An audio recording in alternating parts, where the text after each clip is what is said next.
This section argues that stories are the basic foundation of media, and that more than anything else, what media like television or film or news do is to tell us certain stories about our lives, about society, and that these stories are essentially narratives that tell us these stories.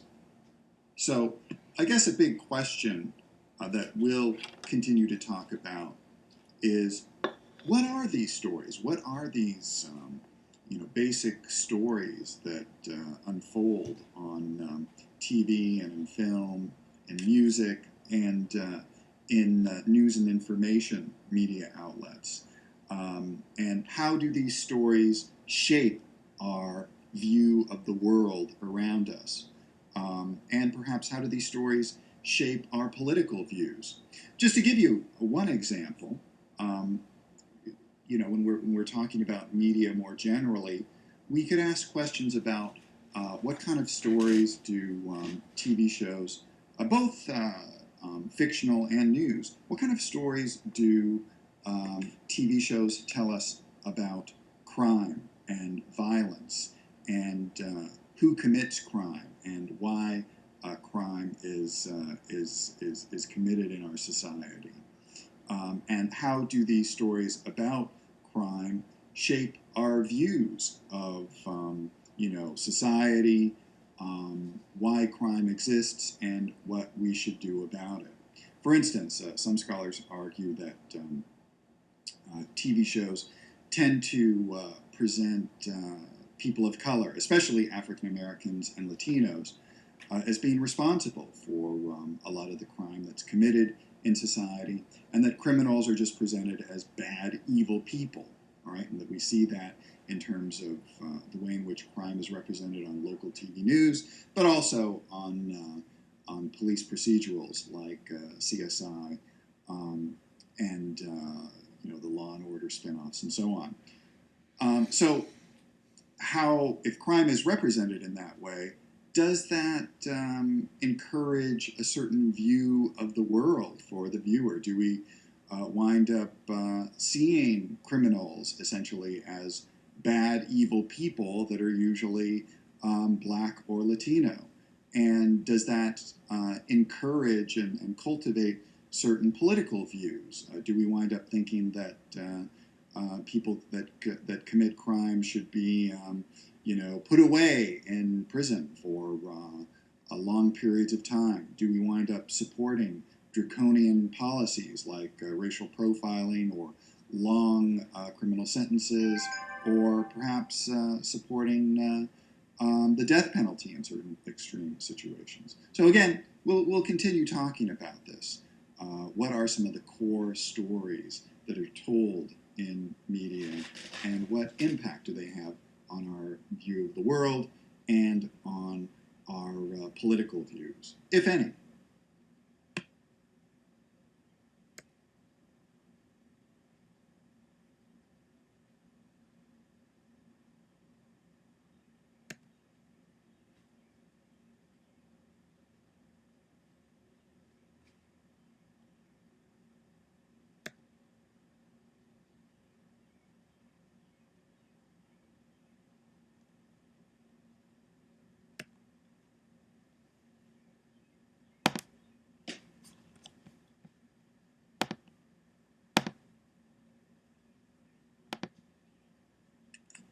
This section on culture as a skyscraper provides us with a way to understand different forms of popular culture and media.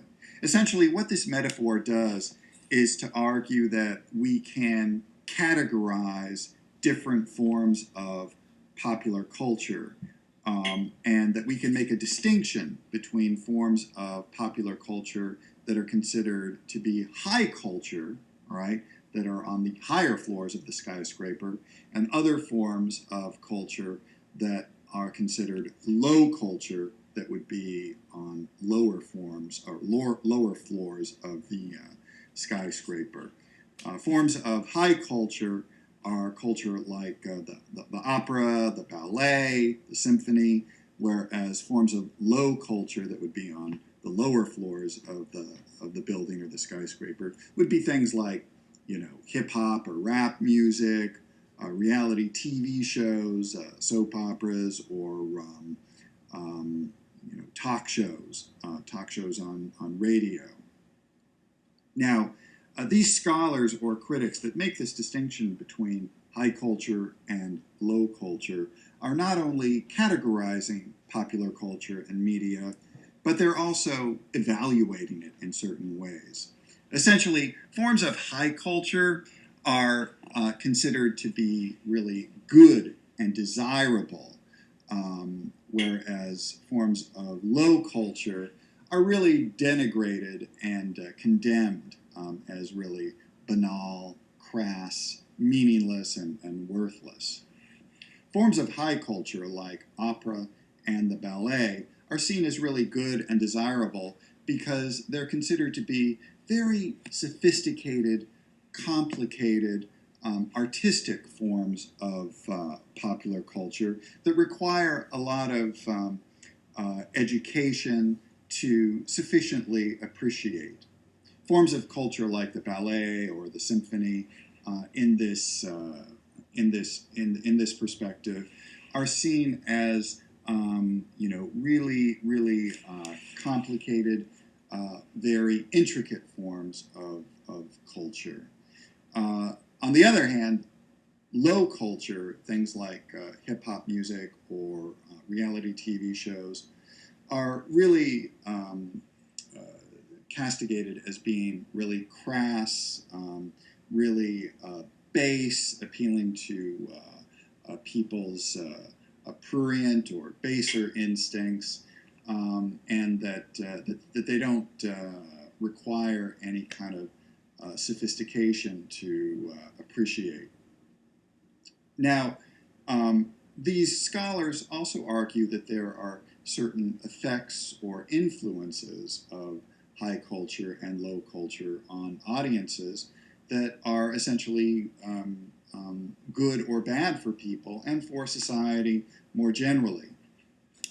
These scholars argue that forms of high culture like the ballet or opera are really good for people because when people spend a lot of time, you know, appreciating them, that tends to develop people's critical analytical abilities. That just as a ballet or an opera takes a lot of time to understand and appreciate, scholars argue that that spending times with high culture develops a person's critical and analytical skills more generally, so that a person who spends a lot of time with high culture not only is able to appreciate a ballet or an opera, but a person is able to take those talents and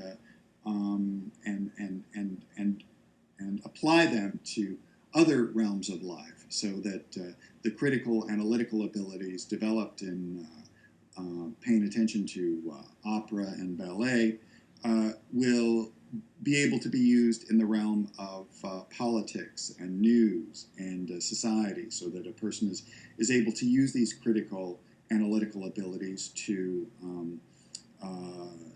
really assess the arguments that a particular politician or government official is making, right? And to not really fall for certain polemical arguments made.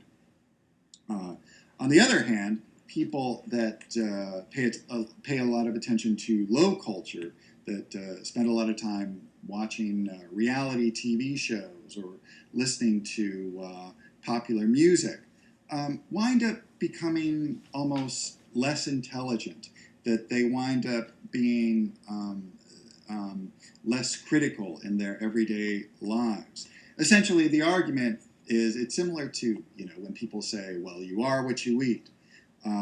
These scholars argue that you are what media you consume. If you're spending your days consuming junk culture, that you yourself are going to become intellectually flabby and that may make you more susceptible to being manipulated by particular politicians or hucksters in the popular media.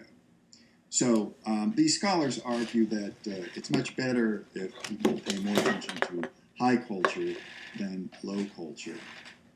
Now, some critics argue that that perhaps it is overly simplistic to make this hard and fast distinction between low culture and high culture.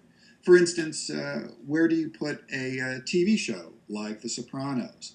Right, it's a television show that's considered a lower form of culture, but some argue that there were some really sophisticated stories told in that TV show.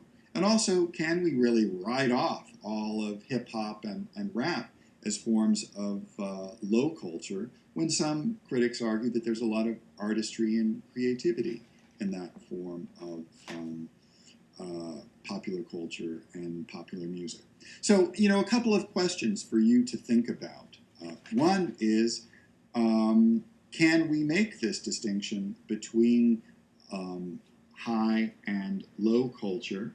And are people influenced by these respective forms of culture in ways that scholars suggest? And are there alternative ways that we could categorize culture?